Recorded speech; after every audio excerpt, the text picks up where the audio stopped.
Good evening and welcome. On behalf of the commissioners and staff, I would like to welcome you to the March 24th, 2022 City of Roseville Planning Commission meeting. Please put all electronic devices on silent at this time. Agendas are available at the end of the staff table.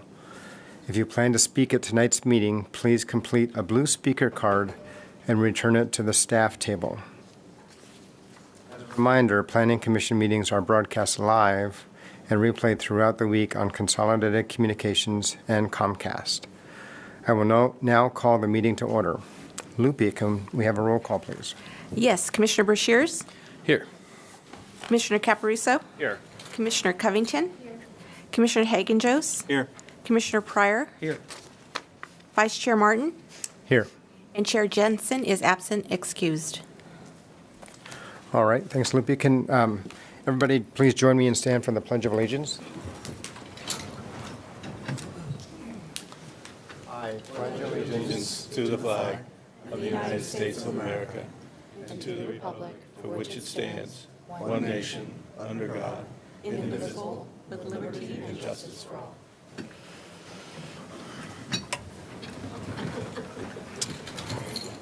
Thank you. Lupi, can we please have staff introductions? Yes. Good evening, Commissioners. Lupi Nelson, Recording Secretary.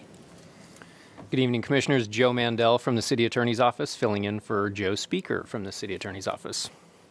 Good evening, Chair Martin and members of the Commission. Greg Bitter, Planning Manager. Good evening, Chair Martin and Commissioners. Derek Ogden, Senior Planner. Good evening, Shelby Maples, Associate Planner. Good evening, Commissioners. Mark Stout, Engineering Manager. All right, thank you. Next on the item agenda is the public comment. Public comment period is a time for anyone who would like to address the Commission on any item not on tonight's agenda. When addressing the Commission, please state your name for the record and limit your comments to 3 minutes. Is there anyone who would like to address the Commission or any item not on tonight's agenda? Okay. Go ahead and please come up to the mic and state your name, please. I'm Judd Stiff, Eureka Village, Johnson Ranch Community. Thank you for having me here tonight. I see you have 3 items on your agenda tonight that look like they're going to be very interesting. So thank you for hearing those arguments to be made.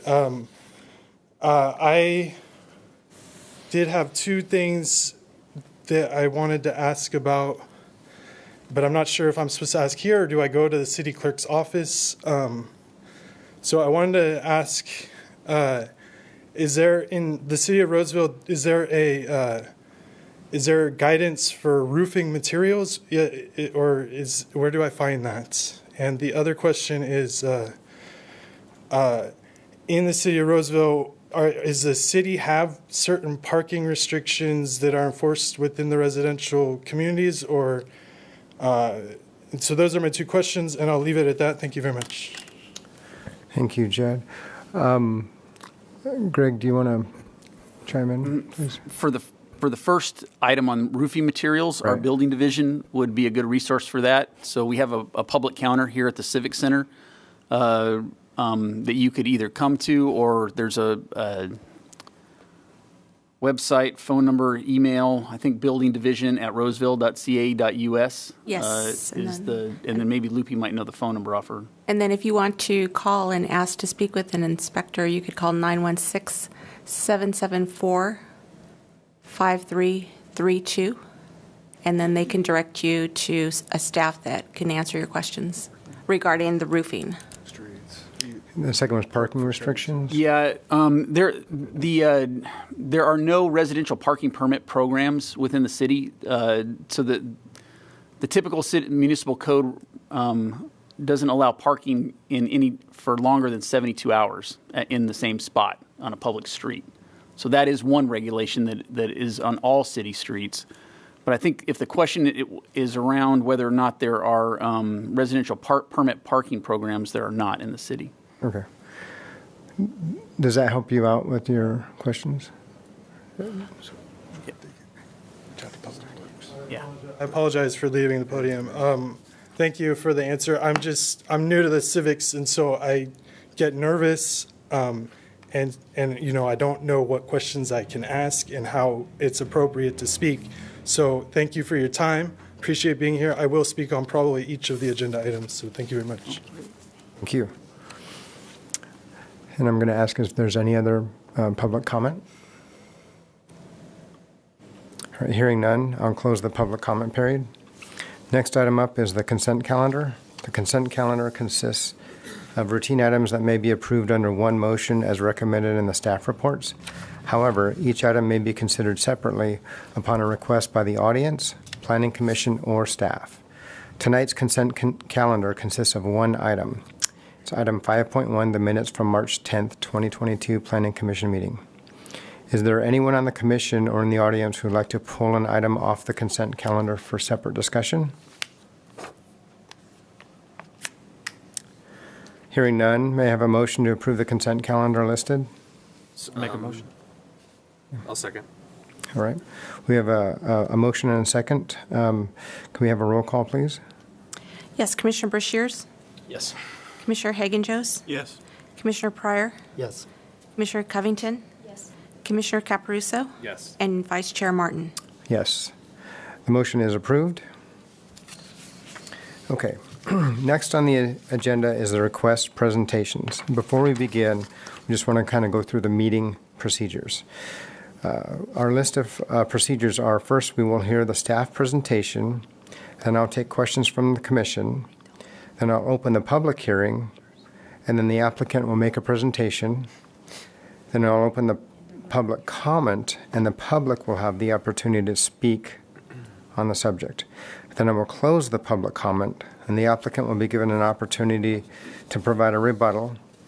Then I'll close the public hearing, and from there, the commission may ask questions of staff. And finally, the commission will consider this item and make a decision based on the information provided in the report from staff and the testimony presented during tonight's hearings. Our first item up on the agenda is item 6.1. It's a request to approve a conditional use permit modification for 2660 Eureka Road.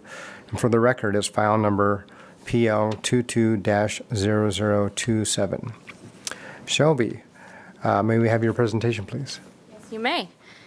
Good evening, Vice Chair Martin and Commissioners. My name is Shelby Maples, and I have a presentation for you on the Johnson Ranch Sports Club's proposed pickleball courts located on Parcel 80 in the Southeast Roseville Specific Plan area. The project site is located at 2600 Eureka Road and constitutes the southern portion of the Johnson Ranch Sports Club facility. This is known as the Annex. Additional facilities are located to the north of Eureka Road. The project site is surrounded by residential uses to the east, west, and south, and with the future Johnson Ranch storage facility to be located to the south. The use permit for the current facility was approved in July of 1998. Due to concerns from the neighborhood, the tennis courts were located approximately 75 feet away from the western property line, and additional conditions such as hours of operation, a masonry wall, and restrictions on the public address system were placed to address noise concerns. The conditional use permit was modified in 2001 to adjust the hours of operation, allowing outdoor facilities to be used at 7 a.m. According to the applicant, the tennis facilities at the annex are underutilized, with the majority of play happening at the northern site. Therefore, the project proposes a conditional use permit modification to convert the 7 existing tennis courts into 24 pickleball courts. The fence location, lighting, and other site amenities will remain the same. A material acoustic barrier will be placed on the existing fence at the locations shown on the thick dashed line to reduce noise levels below their current levels, as shown in the noise study prepared for the project and attached in Attachment 2. If approved, the new pickleball courts will be available for recreational and league play and will host occasional tournaments. The project operation plan expects approximately 2 to 5 tournaments per year.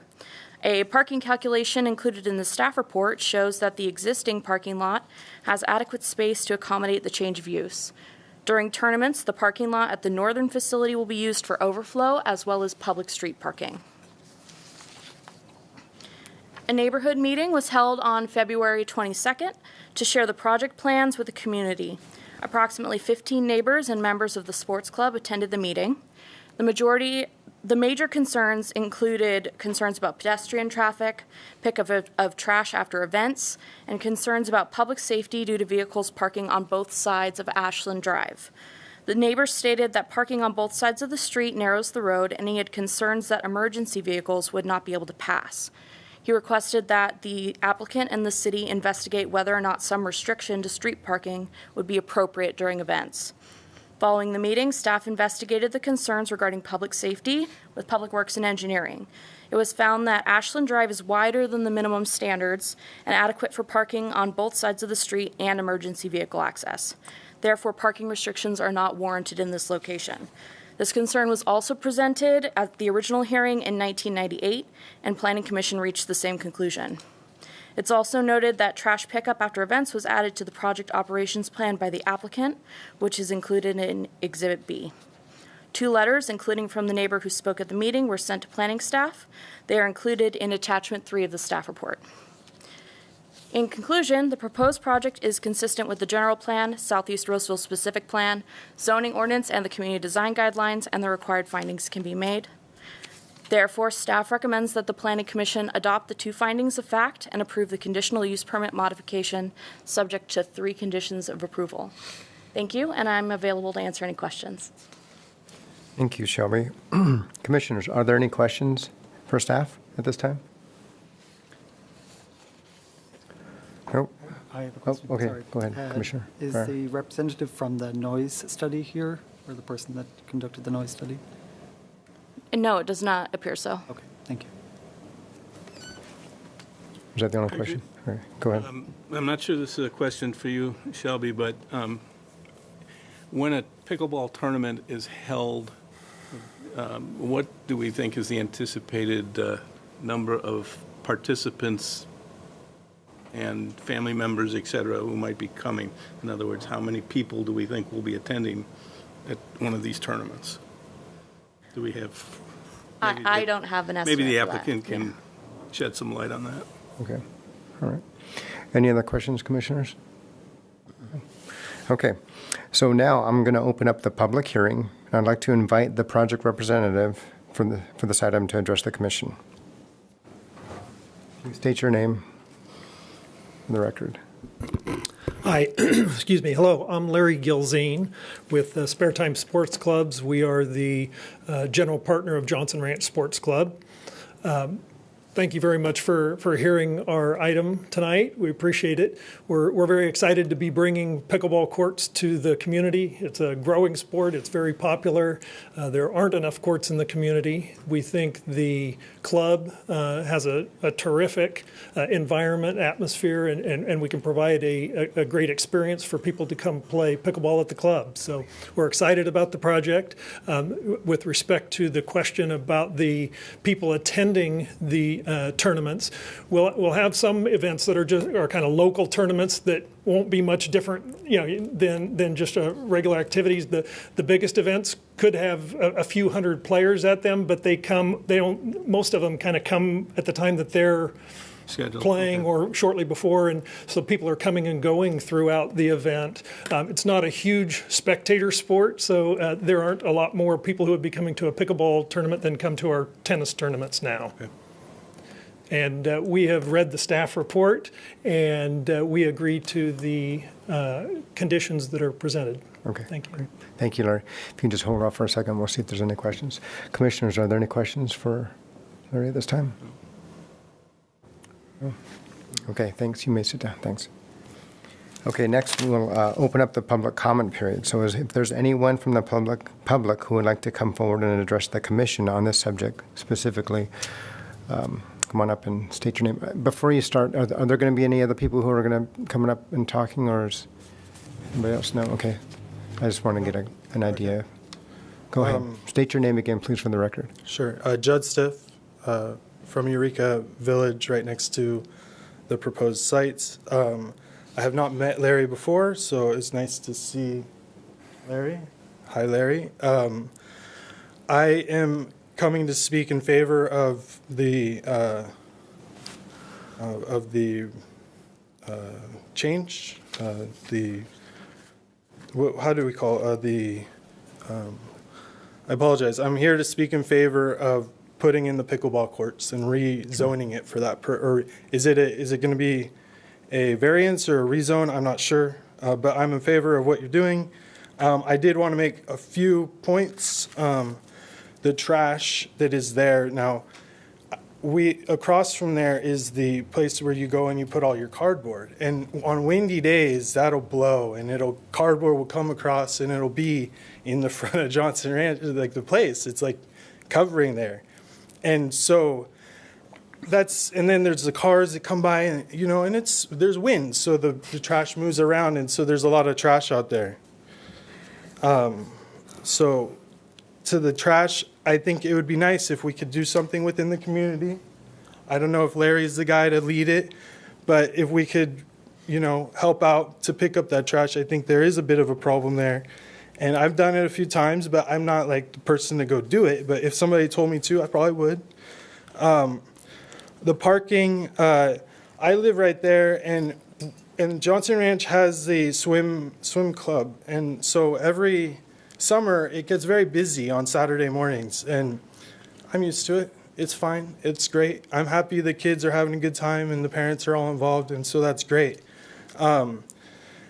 So as far as the parking is concerned, Larry says that if I was to think that you're going to have swim meets every week, maybe I'd have a problem. Like if the traffic, if there's too much parking, I'd like to be able to come in and say, hey, there's too much parking. What can we do to fix it?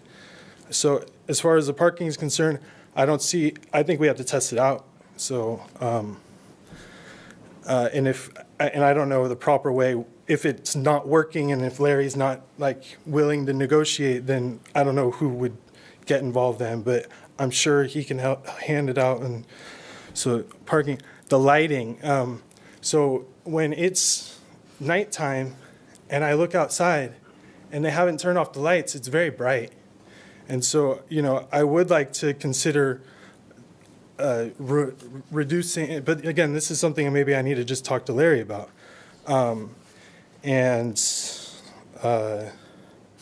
The last part was the economics of the situation. I'm looking at, I think that it's a good idea for him if he thinks it's a good business move. He's the owner of the property. I think he's making the right decision. So good luck and carry on is what I say. So thank you very much. Thank you, Jed. Question for him, actually. Yeah. Jed, if you could hang out by the podium still. Jed, could you hang out by the podium? We have a question from a commissioner for you. I just have a quick question for you. Thank you for your time. Sure. So is it, there's a lot of talk about trash. Is it your thought that this conversion is going to cause more trash above and beyond what's already taking place with tennis tournaments and swim meets and... I don't think it has to do necessarily with the people who are attending to the facility. I think it actually has to do with the fact that we have the cardboard thing, but maybe I'm wrong. I mean, I do see recently, it's because it's the plastic bags and it's the styrofoam and cardboard. When it's really windy, the cardboard comes. But it's like, I can't blame that on the gym. I don't think it's, and if it's a problem with the gym, we just put out the trash cans and people can use them, Thank you. So. I also have a question. Sorry. You said that the lighting was very bright. Is that lighting that goes past the hours of operation, past 10 p.m.? Or I understand that there are hours of operation, and I honestly haven't made that comparison, so it may not be. So, but just it is very bright, and and it's nice to see the stars. So, it's okay. We're growing with the more electricity we spend to illuminate our, we need half a candle or one candle or whatever it is that we need. We're going to be, destroying our ability to see all the stars, but that's fine. We have James Webb. So. Thank you. Thank you.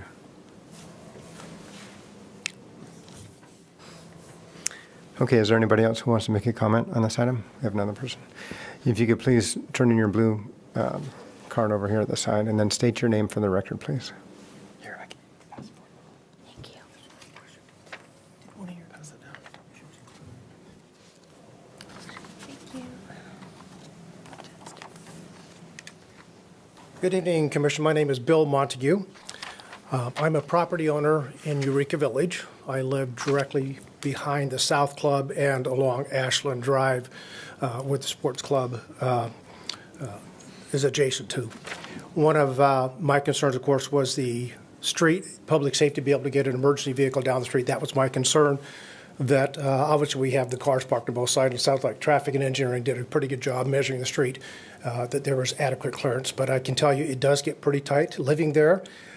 Even during the swim meets, when two cars pass the middle of the street, it gets a little dicey with the big mirrors and that sort of thing. So it does get a little bit close. So my concern is that a fire truck and an ambulance could have unobstructed access and ingress and egress out of Eureka Village should there be a medical emergency back in there someplace, because that stretch of Ashland Drive that borders the club between Eureka Road and Ringer Drive is the main ingress and egress to our community. So that was my concern, is the public safety. Can a fire truck get through there and an ambulance when there's cars parked on both sides, and taking in consideration that most cars are, a moderate-sized SUV is 78 inches wide and they park 6 inches from the curb, that chokes that street down pretty tight. So that was my primary concern. The other concern I have is the trash. Having lived there for 24 years next month, some of the trash that I'm talking about is not the trash that Judd was talking about, but it's the trash along Ashland Drive in the flower beds that are actually on the Johnson Ranch property, and then in the front yards and sidewalk of the houses just across the street. Having lived there for 24 years, as I told Larry at the public meeting, I picked up, I can't tell you how many pieces of trash left over from the swim meets. And now my concern is you have pickleball courts out there, and a pickleball game consists of 4 people, 24 courts. That's 96 additional people that are going to be traversing in and out of our little community. If that west gate that goes into the community onto Ashland Drive, if that's left open and is used for an ingress and egress during events, we're going to have a real problem with residents and participants of that event going in and out of that street. And it's going to create a pedestrian issue as well for safety. So those are my two concerns. I know that Shelby has addressed one of those, but I hope that the condition would be looked at to keep that west gate closed and not used as an event ingress and egress for pickleball and or swimming. Thank you. Okay, thank you, Mr. Montague. So I do believe that there's only looking at a modification of 7 courts, not all 24 courts to pickleball. Well, there's seven tennis courts are going to be converted into 24 pickleball courts. Okay. So yeah, so there is that's the main reason that we have the conditional use or the CUP modification, right, is because we are increasing, tripling the number of possible people, potential intensity of the site. Yeah. Are there any questions for Mr. Montague from the commissioners? Oh, okay, thank you for your time. Is there anybody else who wants to make a public comment on this issue? No. Okay, seeing none, then I will now close the public comment period. And then I'll ask the applicant to come up, and if they have any additional questions or comments they want to comment on. No more comments? Okay. All right. Could I ask the applicant a question? Yes. So if you could step up, please. Thanks, Larry. Mr. Montague mentioned the access through the gate. Are there other access points, or what are the main access points during events? The main entrance to the club is off of Eureka Road. That's the main entrance for swim meets, because parents are dropping off kids and all. We do use that side gate for access into and out of swim meets. That won't be used for pickleball events, so it'll be no different than it is now. Okay, thank you. And to clarify, because I'm familiar with the club, that the gate you're referencing is pedestrian gate. It's that side gate right by the swimming pools, the rolling gate. The pedestrian gate, right?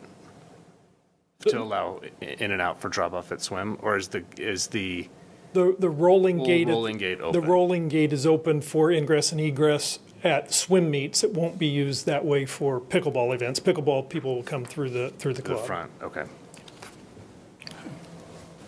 Okay. Any other questions from the commissioners? Yeah, I did. Shelby, I can't find it now, but didn't I not see in here that as part of the applicant or application, the club has agreed to trash pickup after events? I thought I saw that was an addition. That's correct. They added that to their operations plan in response to the comments. Okay. Okay. And one last question, or just clarification. there is already a 10 p.m. curfew for lights, so just make sure that's known on the record here. So, okay, all right, great, thank you. Okay, then, so are there any other questions from commissioners for staff at all? Are we Could the city engineer address the width of the road question that one of the neighbors, Mr. Montague, had? Yeah, sure. As Shelby stated in her presentation, we did look at the width of the road, and it is a little bit bigger than our standard residential street, which is designed to accommodate emergency response. I do agree with all parties, though, as I live near a park, across the street from a park, and when they have soccer games on weekends, you do get cars lined up on both sides of the street, and the streets do get tight. That is a fact, but there is adequate room for emergency response on the streets as designed. Okay. Thank you. All right. I have one more question. Larry, will the trash pickup only be relating to pickleball, or also maybe for swim meets as well, or any other big events? It would be any big events. I think there are two types of trash that we're talking about. There's the recycling drop-off place in the park across the street, which is what I think Judd was talking about. And then there is the trash issues after special events. And we will have a process for getting out and checking that on all special events. Thank you. All right. Okay, so procedure-wise, I will now close the public comment period, and then I have to ask again if there's any additional questions or comments from the commission. I didn't close public comment before, so you have another question? So I just want to make a comment that I'm a proponent of people who own property being able to make decisions as to how they are to utilize that property, and especially, when they attend to the needs of the community. And it sounds to me like Larry and the applicant is addressing those concerns as they're being raised. And so I just wanted to make that comment. Great, thank you. Okay, now with public comment closed, we'll now close the public hearing and see if there's any motion on this item. One of the commissioners. I'll move to adopt the two findings of fact and approve the CUP modification subject to 3 conditions of approval. I'll second.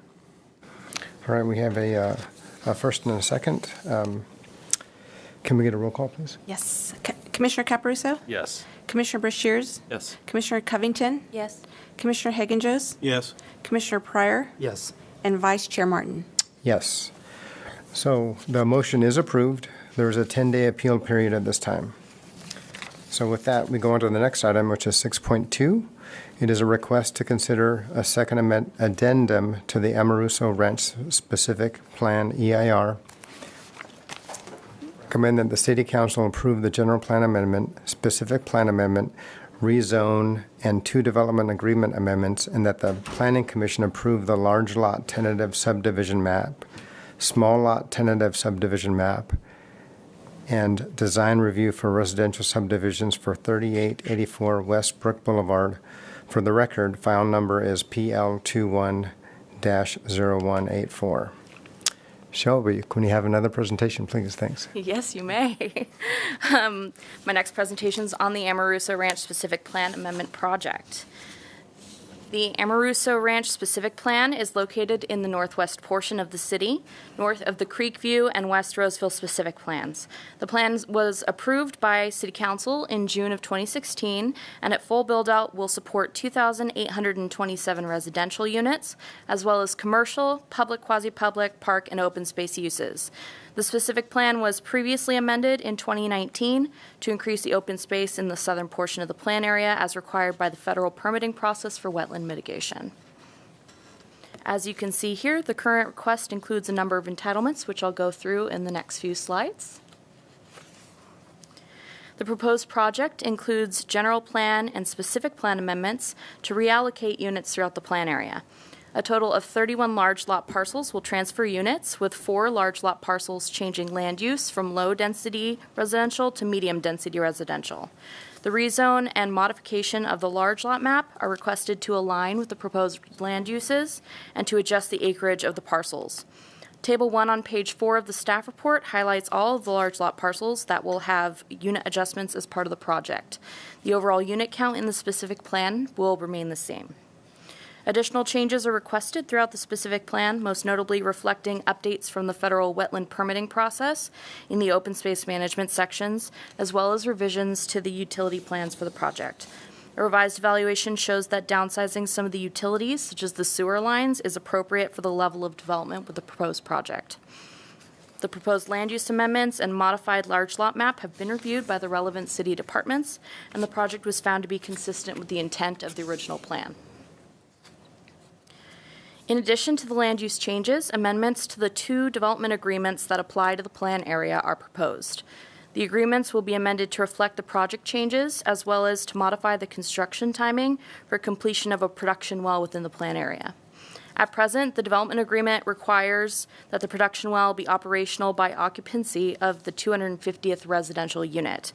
The modification would change that to the 1,250th building permit. The Environmental Utilities Department has reviewed the proposed changes and found them acceptable, and the development agreement amendments are consistent with the general plan, specific plan, and zoning ordinance, and will not affect public health, safety, and welfare. The project also includes a small lot tentative subdivision map to create single-family lots for Phase A1 of the specific plan. A total of 481 residential units are proposed, with 289 low-density and 192 medium-density lots. The subdivision is spread over 17 large lots or villages to create the first subphase of the Amoroso Ranch specific plan.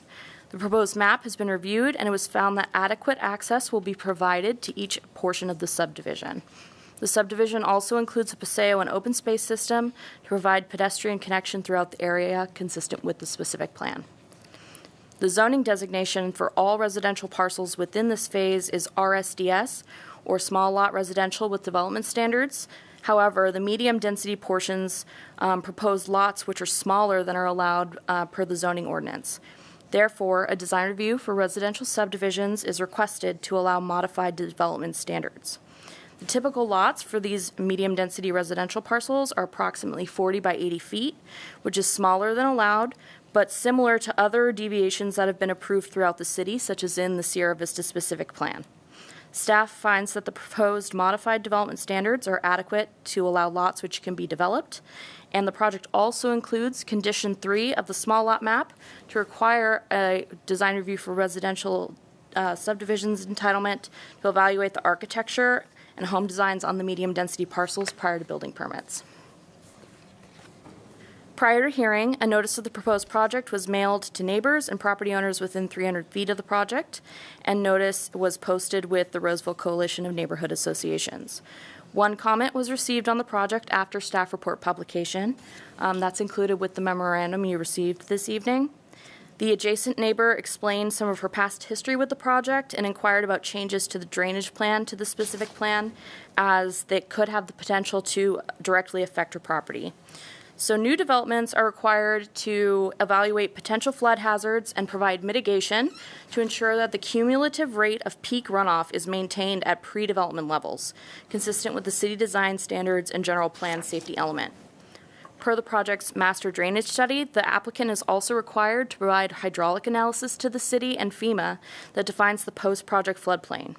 City staff is currently working with the applicant on this analysis to ensure there's no net increase in the base flood elevation leaving the project's boundaries. So, as a result of all that work, there will be no net increase at the project boundary. No other comments on the project were received. Also included in your memorandum, a correction was identified for one of the conditions of approval. Condition number 15 should be modified to change the language that required complete removal to either replacement or upgrading of the construction for the emergency vehicle access for Westbrook Boulevard. In conclusion, the project is consistent with the goals, policies, and standards of the general plan, Amoroso Ranch specific plan, and zoning ordinance, and the required findings for each entitlement can be made. A second addendum to the Amoroso Ranch Environmental Impact Report was prepared for this project, and no new or significantly more severe impacts were identified. Therefore, staff recommends that the Planning Commission consider the addendum, recommends that the City Council approve the legislative entitlements and the Development Agreement Amendment, and adopt the findings of fact and approve the large lot tentative subdivision map modification, small lot tentative subdivision map, and design review for residential subdivisions subject to the recommended conditions of approval, including modified condition 15. Thank you, and I'm available for questions. Thank you, Shelby. Commissioners, are there any questions for staff at this time? No. Yes. Yeah. I have a question. Thank you, Shelby, for your presentation.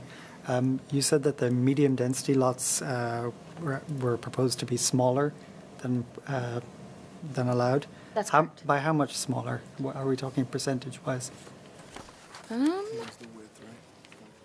It was the area and it's the area and the width. So the typical width, I believe, was about 45 feet wide. So I think typically the standards for an RS zone are about a 45-foot wide lot. And so they've asked to go down to 40 in this case. We do have other subdivisions in Creekview, which is the specific plan just to the south of this, as well as Sierra Vista, that have gone down to 40 feet. And so we're comfortable with that lot width and that they can fit a product on there. Okay. With that width reduction, they're still going to meet all requirements for setbacks. So. Correct. And for the medium density lots, when the home design comes in, they will have to come back for a design review for residential subdivision entitlement, which is a planning commission level entitlement. Okay. So you'll see the architecture and design of the homes, and if there's any other deviations from standards, that will come back to the planning commission. But this 40 by 80 lot product has become very common over the last 4 or 5 years. We see it on medium density lots. Derek mentioned Sierra Vista and Creekview, but also in the Fitiment Ranch Phase 3 portion of Fitiment Ranch. Those lots are very common. Okay. Thank you. Great. Thank you. Any other questions, commissioners? No? Okay, now I'll open up the public hearing, and I'd like to invite the project representative for this time to address the commission. Mr. Vice Chair, members of the Commission, Marcus Loduca, 3200 Douglas Boulevard. Thank you for the opportunity this evening to present the Amoroso Ranch Specific Plan amendments and also the related entitlements. As the staff presentation, staff report note, the changes here are relatively minor. Some of the parcels are changing 1 unit and only really yield 4 parcels that are going from LDR to MDR. These changes will really help the project try to provide a greater range of single-family housing types, particularly for first-time home buyers.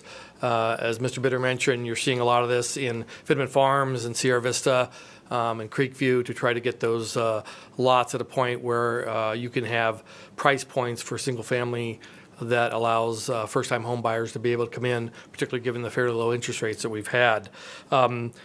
Again, fairly minor changes, but you get the stack of paper in front of you, and it's pretty thick. I know the copier machine just kept going and going and going. But again, we're in agreement with all conditions of approval, particularly with the revision to condition 15, as Shelby noted. We did want to thank staff, all the various departments for their work on the project to get us to this point, particularly to Shelby for helping to shepherd this through those various departments to get us to this point tonight.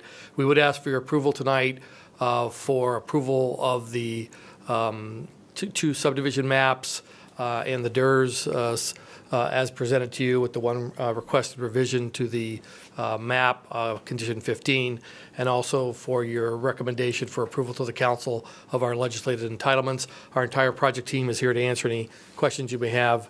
With that, I'll conclude, Mr. Vice Chair, and be available for any questions. Thank you, Marcus.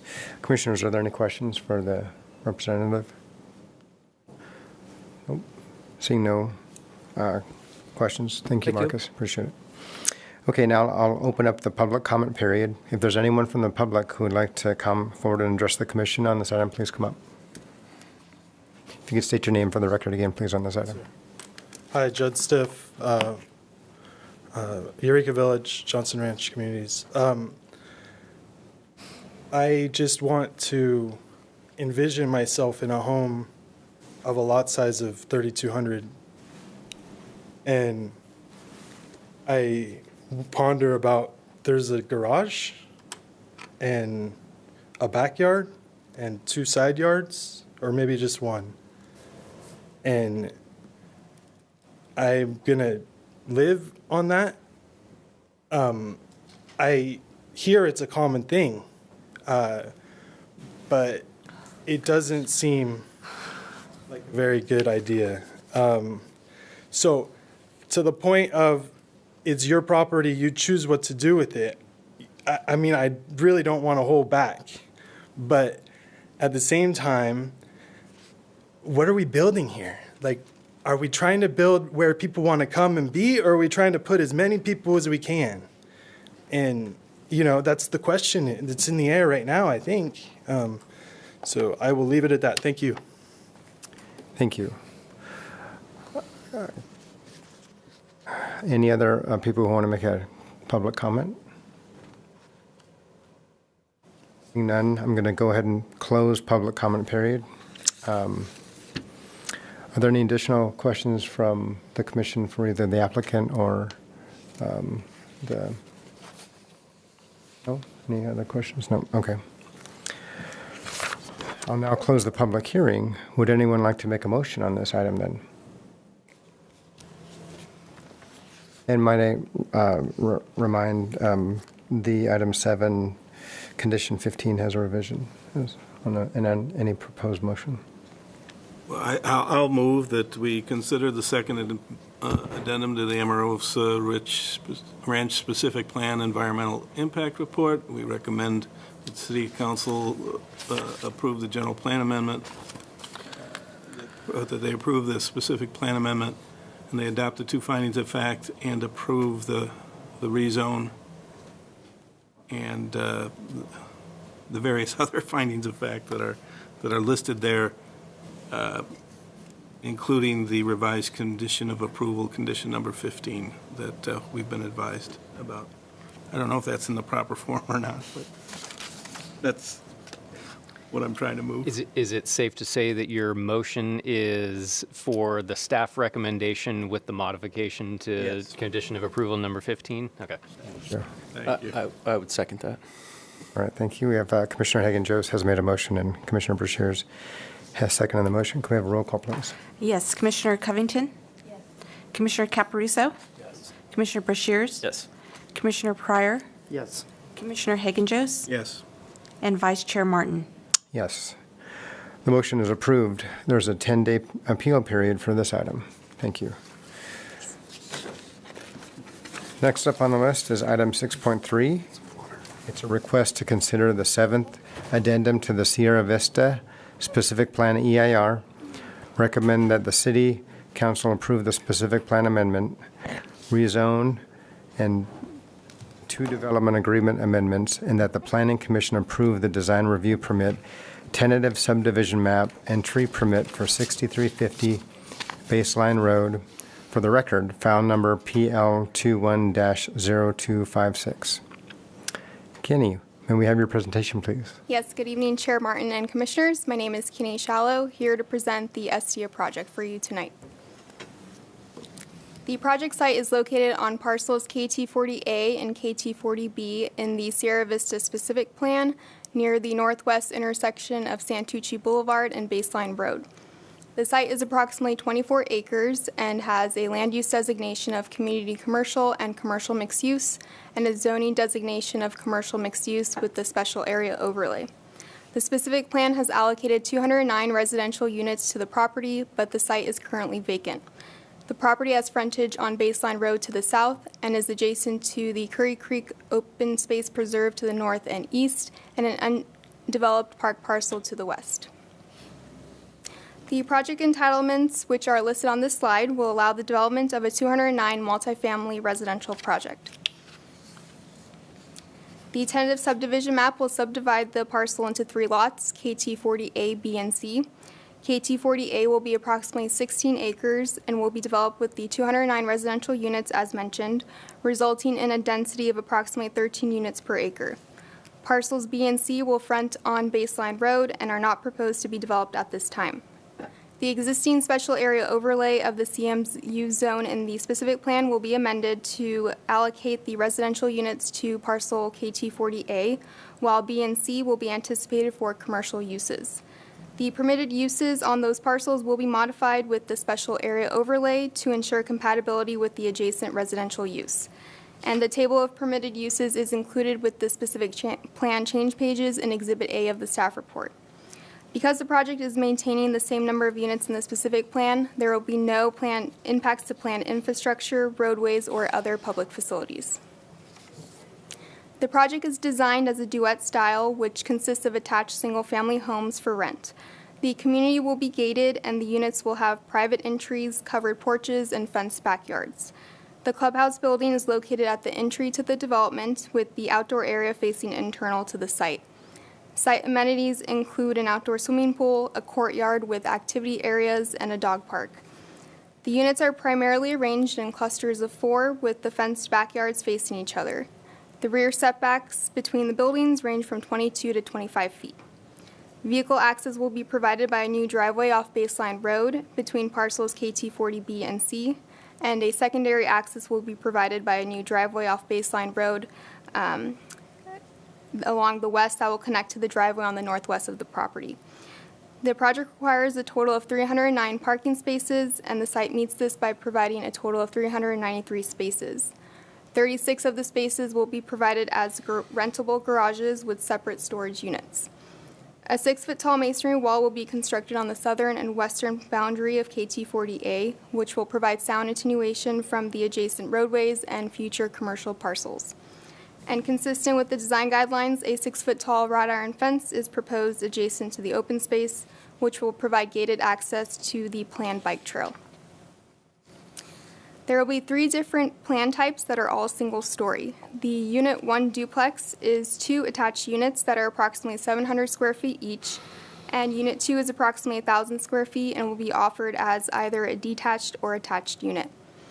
The units are designed to resemble single-family homes with the craftsman style, using a mix of stucco and board and batten siding, stacked stone veneer, and low-pitched gable roofs.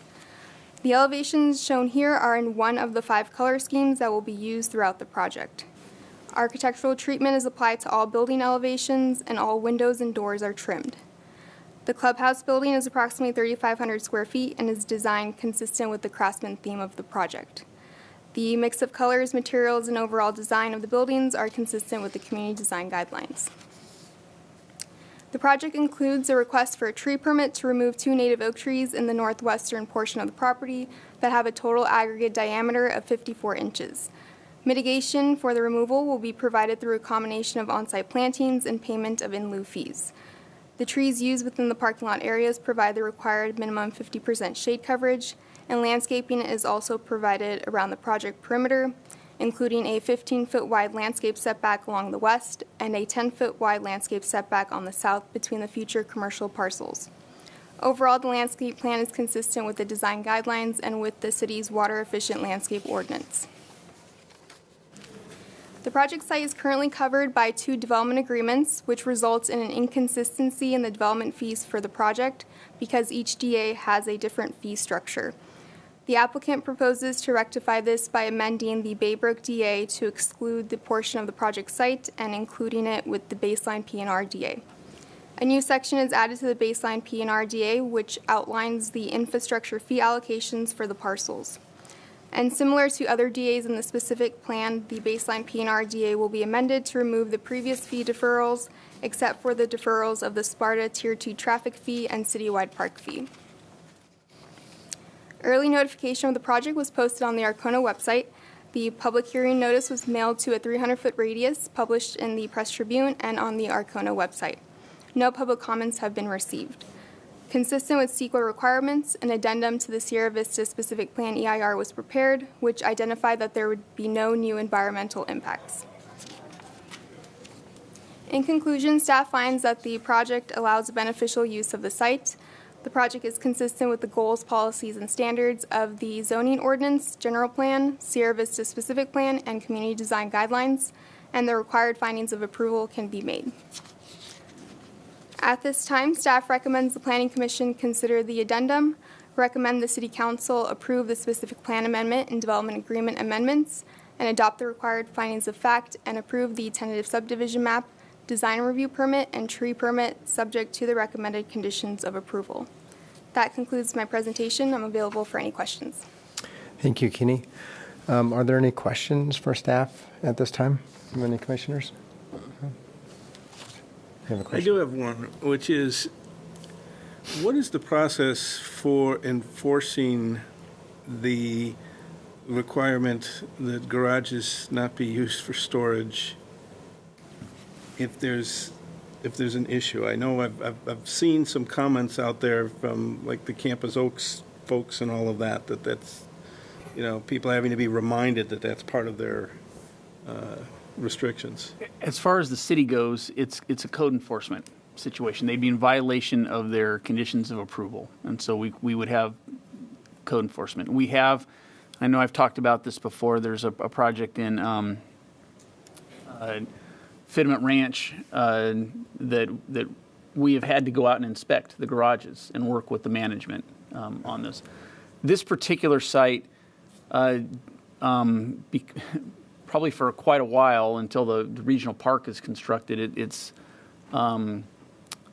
I think there's a very low chance of any parking impacts on other properties, because you're going to have the commercial properties to the south along Baseline, and this particular project isn't adjacent to any other residential properties, so it's going to be hard, if not impossible, for anybody to park in another neighborhood and then walk to their home here in this. So I think the developer is going to have to manage that to ensure that they have a successful project. Thank you. Any other questions from commissioners?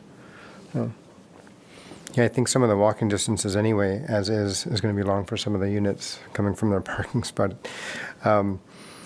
It's an interesting concept. I think it's interesting. So on the next phase, we're going to open up the public hearing, and I'd like to invite the project representative for this item to address the commission. If you could please state your name for the record. Hi there, good evening. My name's Chris Dickinson. I'm with Town Development, and I'd like to thank you for your time and your consideration on our project tonight.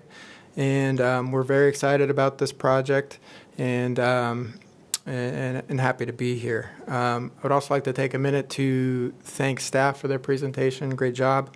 And also just to thank staff for the experience during this process, during this entitlement process. This is my first project in Roseville, and proactive staff have made this process very streamlined, and it's really truly emblematic of how the entitlement process should work in California. So truly, thank you very much.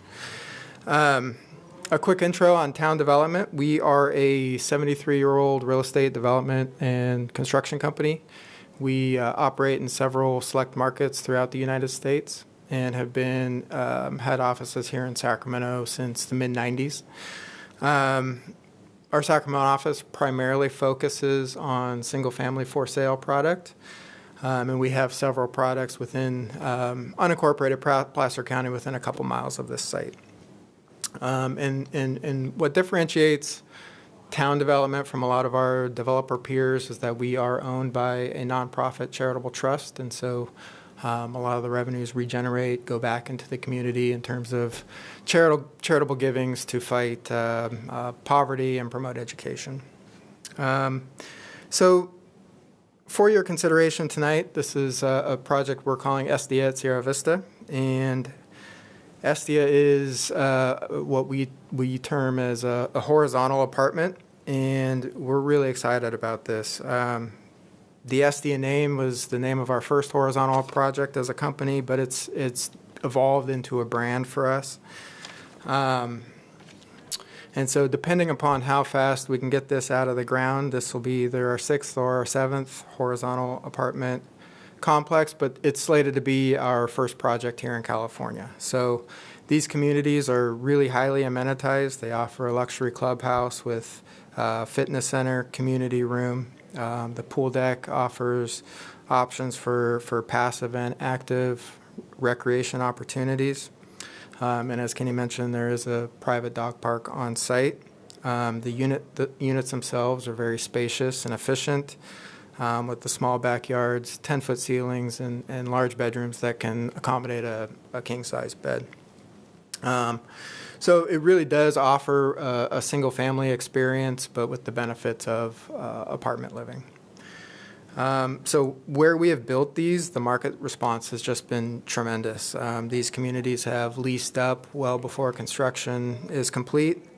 The density and the privacy makes them attractive when compared to a more dense project. We've received great response from young professionals, young couples, and then empty nesters, and about 65% of our residents are pet owners taking advantage of the backyards. So with this market response, we're really excited to bring this product type to Roseville, and we're really excited about this location. So with that, I have our team here to answer any questions you may have, and thank you for your consideration. Thank you. Thank you, Chris. I appreciate it. Commissioners, are there any questions for the applicant? None on this side. You guys have any? A couple questions. So obviously, this is more apartment-style living, but all of the parking stalls are front-facing to the units. So at night, it doesn't appear that there's any specific thing to block the light shining in the units, but it's mainly into the kitchen, whereas the living spaces are in the back of the unit, correct? So even though lights will be shining into the units, typically the living spaces in the back of the unit, so it's not as bothersome. Have you had that come up, assuming that it's the same plan you've used in other spots? We haven't had that come up in the other communities. There's landscape screening, and actually when you first walk in, the kitchen is actually facing the front of the unit, Mm-hmm. and the window's up higher. So right. we haven't had that experience yet. Okay. That was kind of this is an interesting concept. It's not something we've seen here in Roseville, or at least I haven't seen in Roseville. But it does, like you said, it gives that feel of having your own home, your own space, but still the apartment vibe. And I could see young professionals loving this type of an application. Interesting. Okay, great. Thank you. Sorry, I know I said it. Question. Yeah. So, can you give an example of where you have this product elsewhere and what the rents range in?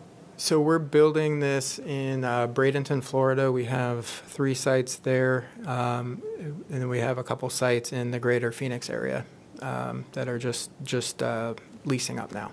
And then what is the rent in the Phoenix properties? I'm not intimately involved in those in the day-to-day. I think around here we're going to be around 2.25 square foot on the larger unit, and a little bit higher on the smaller unit. So between $1,800 and $2,200 a month. Thank you. Yep. All right, thank you. Any other questions? No. Thank you. Appreciate your time. Yeah, thank you. Okay, now I'll open up the public comment period. Is there anyone from the public who'd like to speak? Come on up and go ahead and restate your name again, please, for the record. Yes, sir. Judd Stiff. I wish you good luck on your project. I think again, I have the same concern of what are we building? Why are we building so small and dense? I'm not sure who is responsible for that and if that's even a concern, because maybe it's not a concern. But I happen to be blessed with more than 3,200 square feet for my property. So anyways,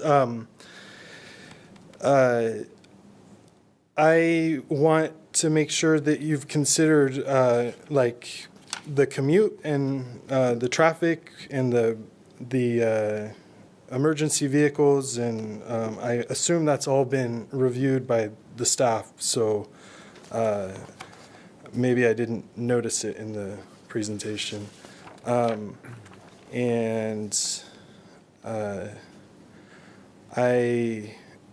Like you said, it seems modern. I didn't even see a picture of it here, and I feel like, it seems attractive.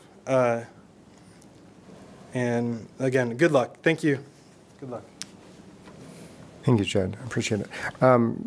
If we could just, I know it's been done, but Mark or Kenny, could you just comment on engineering the main baseline as far as the units that are being placed? They've been looked at and accommodated. Could we just make a quick statement? Just into regards to the traffic being generated from the site? Yeah, and that the streets are wide enough or have been looked at for... Yeah, the traffic was analyzed for this project. Obviously, going from a commercially zoned site to residential, it was greatly reduced from what was in our traffic model, what was assumed for the site per the specific plan. I can't give you a quick update since we're talking about... I'm not looking for an update, just... Okay. I was just going to let you know the baseline road was going to be under construction in the next month, and we have Lennar out there. So before this project even goes, all their frontage will be in. They're supposed to start May 1st. Great, thank you. Yeah. All right. Okay. Are there any other public comments? Anybody who'd like to speak? Nope, seeing none. Okay, now I'm going to close public comment period. Are there any additional questions from commissioners for the applicant? Or if the applicant also would like to make any comment, if they have anything they want to add? If not, that's fine. But if there's any other questions, go ahead. I don't really have a question, but just a comment that I think this project is, as you say, very interesting. And I think it meets a need that I'm hearing expressed by people who are concerned that their kids are growing up and not able to find a place near the area that they've been raised in because the prices and the homes are just above where they can be. I think something like this answers a need that's out there, and so I'm excited about this. Thank you. I just wanted to comment, Judd, I agree with you on the what and the why. I think we strive to kind of take a look at that. I think in this case, this is a less dense project than could have been, so I'm excited to see that. I do think it's unique. I hope that we can keep the price point at what was kind of discussed tonight. That'll be interesting. Hope we can do that. Yeah, price point is specific to add to Commissioner Hagen-Jost. Okay, great. Oh, yeah. Yes, John. I would just like to make a comment that I'm happy to see such a variety in Roseville of different densities, different price points between the last project, this project. I know that we have low-density housing as well, but it's good to see a mix of all different types for all different income levels, all different stages of people's lives, from before marriage, afterwards, like empty nesters, somewhere that's serviced and taken care of. So I think it's good to see a good variety of different house styles, different densities in the city. Thank you. Thank you, Commissioner Pryor. Okay, now I will now close the public hearing, and then I'd like to see if anybody would like to make a motion.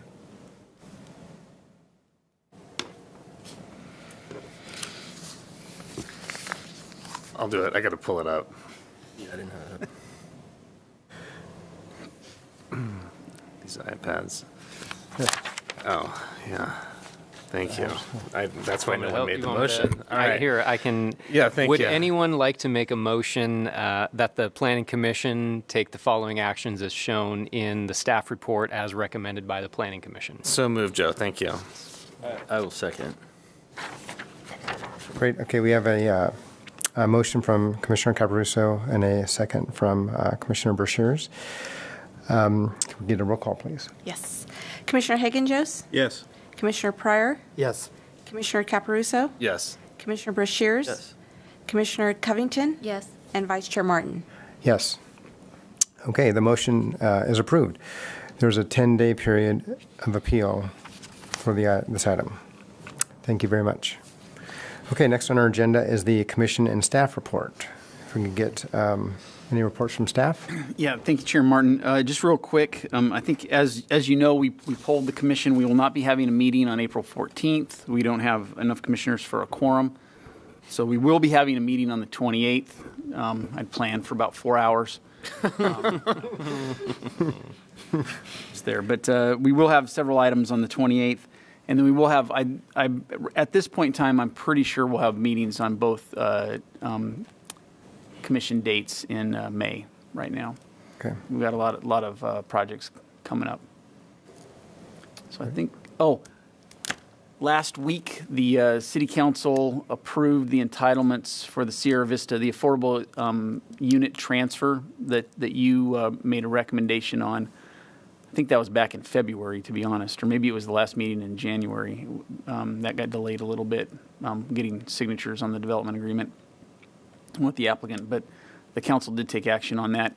And then also the council did approve a resolution authorizing us authorizing us to submit our application for a pro-housing designation with the State Department of Housing and Community Development. I think if anybody was paying attention, Sacramento was awarded that designation about 3 weeks ago. Our application had been submitted prior to the council taking action. So HCD and our staff are continuing to work on some of the details on that.